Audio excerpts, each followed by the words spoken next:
আল্লাহর ওলির সামনে এসে আল্লাহর ওলি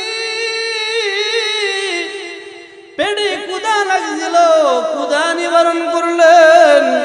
জাহান্নামে গেলে তো ওইখানেও ক্ষুধা লাগবে, তখন কেমনে খাওয়াবেন? দুনিয়ার ক্ষুধা শুধু নয়, জাহান্নাম দেখেও রক্ষা করেন।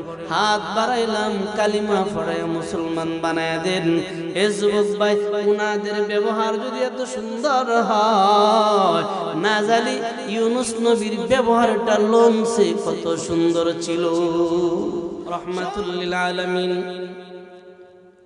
উনার সামনে জিবরাইল আয়েশা দাঁড়ায় রইল। জিবরাইল, আল্লাহর নবী জিবরাইল রে প্রশ্ন করে, গো জিবরাইল, আল্লাহ যাদেরকে জান্নাতে দিবে, আমি মুহাম্মদ সহ যাদেরকে জান্নাতে দিবে, জান্নাতীদেরকে লইয়া একটা সভা করবে, মাহফিল করবে। কপাল তাদের কতই না ভাগ্য ভালো হবে যারা ওই মাহফিলে উপস্থিত হবে।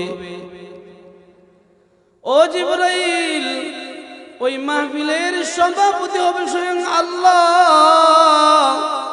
ওই মাহফিলের প্রধান অতিথি হব স্বয়ং আমি মুহাম্মাদুর রাসূলুল্লাহ। বলেন না সাল্লাল্লাহু আলাইহি ওয়াসাল্লাম। এক শ্রেণীর যুবক ভাই, দুইজন বন্ধুর মাঝে কত মিল। একজন কয় আমি হলাম আল্লাহ, আর একজন কয় তুমি হলো রাসূলুল্লাহ। একজন হলেন আল্লাহ, আর একজন হলেন রাসূলুল্লাহ।